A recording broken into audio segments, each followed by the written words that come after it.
Hello friends, welcome back. और मैं उमेश रॉय एक बार फिर से आप सभी का स्वागत करता हूं आपके अपने यूट्यूब चैनल मास्टर स्ट्रोक में। आइए मास्टर स्ट्रोक में आज हम लोग बात करेंगे क्लास 10th प्रश्नावली 3.1 का प्रश्न संख्या 13.1 है। ठीक है ना, मेंसुरेशन है, इसीलिए इसको ध्यान से देखना है, बहुत इंपॉर्टेंट है। इसमें से एक दो क्वेश्चन डिफिनिट रहता है, डिफिनिट, इसीलिए इसको ध्यान से देखेंगे। बहुत वीवीआई क्वेश्चन है, बहुत इंपॉर्टेंट है और आसानी से बन जाएगा, कहीं भी कोई दिक्कत नहीं होने वाला है। तो सबसे पहले स्टूडेंट्स, क्वेश्चन को समझना बहुत जरूरी है। यदि आप क्वेश्चन समझ जाते हैं ना तो 50% क्वेश्चन आप उसी समय सोल्व हो जाता है। तो आइए पहले क्वेश्चन देखते हैं। करा दो घनों जिनमें से प्रत्येक का आयतन 64 सेंटीमीटर है। दो घन है और दोनों घन का आयतन सेम है। इसका मतलब दोनों घन सेम है, क्योंकि घन सेम होगा तो उसका आयतन भी सेम होगा। चलिए इतना तो समझ गए कि दो घन है और जिसमें से दोनों घन का आयतन क्या है, बराबर है, एक जैसा है, क्योंकि 64 दिया हुआ है। ठीक है ना, दोनों घन में से प्रत्येक घन का आयतन 64 सेंटीमीटर, आई मीन दोनों का आयतन बराबर है। के संलग्न फलकों को मिलाकर एक ठोस बनाया जाता है। ध्यान से समझिए, यानी दोनों घन को मिला करके एक ठोस बनाया जाता है। और फिर कहता है कि इससे प्राप्त घनाभ का पृष्ठीय क्षेत्रफल ज्ञात कीजिए। याद रखिएगा कि जब दो घन को ऐड करेंगे, घन समझ रहे हैं ना, जो डाइस के शेप का होता है, जो वर्गाकार होता है, जो वर्ग के आकार का होता है वो घन होता है, और जो आयत के आकार का होता है वो घनाभ होता है। जैसे कि आप माचिस देखे होंगे, ईंट देखे होंगे, वो सब आप ईंट देखे होंगे। ईंट का जो शेप का होता है ना, ईंट का शेप का वो सब क्या होता है, ईंट का शेप का जो भी है उसको हम लोग क्या बोलते हैं, घनाभ बोलते हैं। क्लियर हो गया होगा। माचिस देखेंगे, बुक देखेंगे, सब घनाभ है। और जो लूडो छक्का खेलते हैं ना, डाइस, वो घन है। तो दो घन को मिला देने से, यानी दो वर्ग को आप मिलाइए तो क्या बन जाता है, घनाभ बन जाता है, यानी आयत बन जाता है। तो वही आयत का पृष्ठीय क्षेत्रफल ज्ञात करना है। आई होप कि क्वेश्चन समझ गए होंगे। चलिए तो बनाते हैं। सबसे पहले क्या करने वाले हैं, कोई दिक्कत नहीं है, आराम से स्टूडेंट्स लिखेंगे।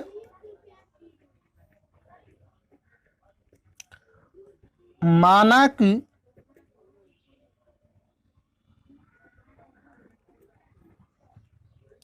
घन की भुजा बराबर ए सेंटीमीटर। घन की भुजा को क्या मान लिए, ए मान लिए, या एल भी आप मान सकते हो, तो कोई दिक्कत नहीं, यहाँ पर एल या ए मान सकते हैं।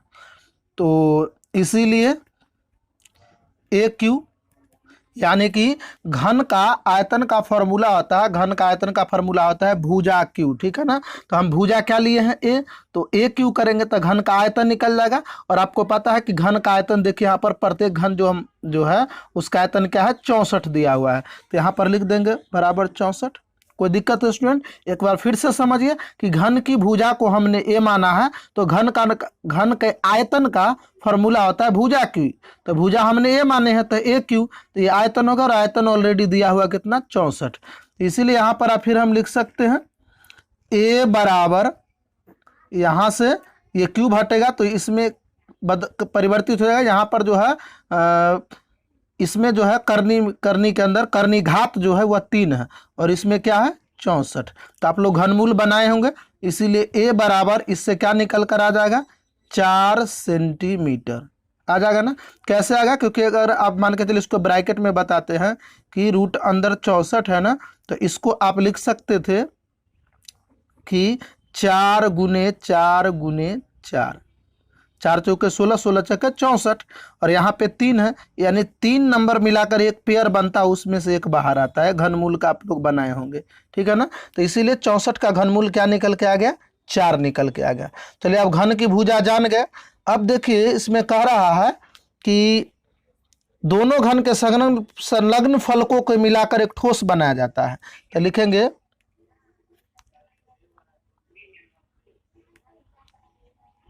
दो घनों के संलग्न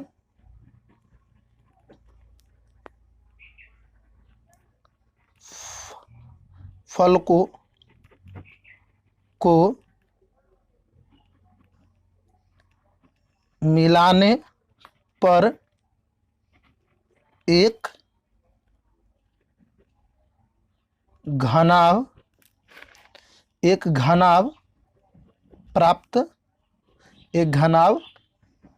प्राप्त होगा। ठीक है ना स्टूडेंट। जब दो संलग्न फलकों के यानी दो घन को जब मिलाएंगे, दो घनों के संलग्न फलकों को मिलाने पर एक घना प्राप्त होगा। नहीं, जैसे देखिए थोड़ा बता देते हैं, मान के चलिए एक ये वर्ग है, क्या है ये वर्ग है, ये रफ कार्य है, आप नहीं कीजिएगा। एक और वर्ग बना दिए, इसमें देखिए ऐसा। अब ये पूरा फिगर को देखिए, ये क्या हो गया, एक आयत हो गया। तो दो घन को मिलाने से क्या प्राप्त होता है, घनाभ। ठीक है ना। तो अब लिखेंगे घनाभ की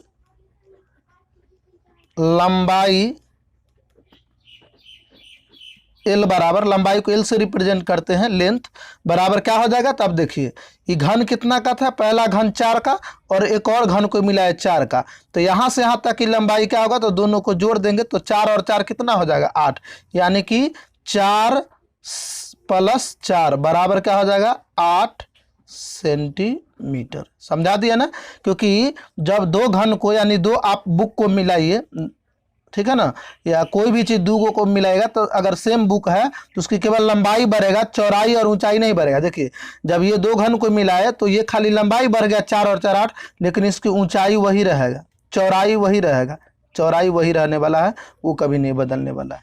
तो घनाभ की लंबाई एल बराबर 4 और 4 8, केवल लंबाई बढ़ जाएगा स्टूडेंट, और चौड़ाई बी बराबर वही रह जाएगा 4 सेंटीमीटर, और ऊंचाई एच बराबर भी वही रह जाएगा 4 सेंटीमीटर, केवल क्या बढ़ जाएगा, लंबाई। अतः क्वेश्चन में क्या निकालना था, ध्यान से देखिएगा कि इससे प्राप्त घनाभ का पृष्ठीय क्षेत्रफल ज्ञात कीजिए। तो अब आराम से घनाभ का पृष्ठीय क्षेत्रफल निकाल लेंगे। ठीक है ना। तो लिखेंगे अतः घनाभ का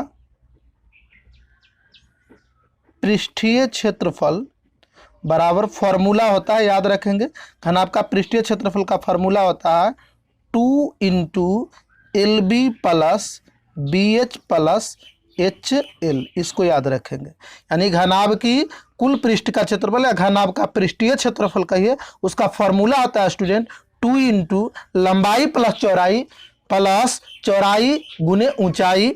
ठीक है ना, प्लस ऊंचाई गुने लंबाई। ठीक है ना। एल का मतलब लंबाई है, बी मतलब चौड़ाई, और एच मतलब ऊंचाई। यानी लंबाई गुने चौड़ाई प्लस चौड़ाई गुने ऊंचाई प्लस ऊंचाई गुने लंबाई, ये आपका फॉर्मूला है।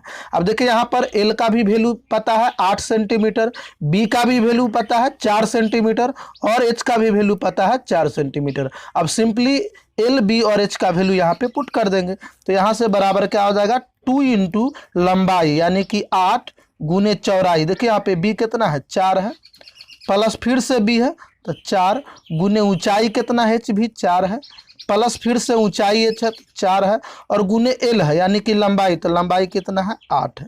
सिंपली वैल्यू पुट कर दिए हैं। ठीक है ना स्टूडेंट्स। अब देखिए क्या हो जाएगा, तो 2 × हो जाएगा 8 चौके कितना हो जाएगा, 32 हो जाएगा, और 4 चौके कितना हो जाएगा, 16 हो जाएगा, फिर 8 चौके कितना हो जाएगा, 32 हो जाएगा। ठीक है ना स्टूडेंट्स। तो बराबर क्या हो जाएगा, 2 और गुने, ध्यान दीजिएगा, ये हो जाएगा 2 गुने क्या हो जाएगा, 2 गुने 32 और 32 कितना हो जाएगा, 64 और 6 70 और 10 80। यानी पूरा को अगर ब्रैकेट में जोड़ेंगे 32 को 16 को और 32 को तो कितना आएगा, 80 आएगा। अब 2 गुने 80 बराबर 80 दूना 160 सेंटीमीटर स्क्वायर, ये बन गया है। बहुत आराम से, कोई दिक्कत नहीं होने वाला है स्टूडेंट्स। आप सबसे मैं एक रिक्वेस्ट करना चाहूँगा कि यदि आप भी आने वाले बोर्ड एग्जाम के सेंटर पे स्टूडेंट्स हैं तो निश्चित तौर पर ये चैनल आपके लिए यूज़फुल है। हमारे चैनल को सब्सक्राइब कर लीजिए, और इसी चैनल के माध्यम से पूरा NCERT बुक तैयारी कराऊंगा। आने वाले दिनों में क्वेश्चन भी गेस कराएंगे, नोट्स भी देंगे, और डेफिनिट तौर पर आप मैथ्स में अच्छे मार्क ला सकते हैं। अगर मैथ में आप वीक हैं तो बिल्कुल घबराना नहीं है।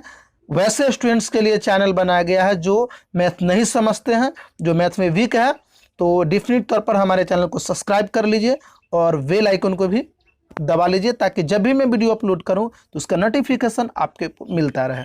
फिर मिलते हैं नेक्स्ट वीडियो में, तब तक के लिए जय हिंद।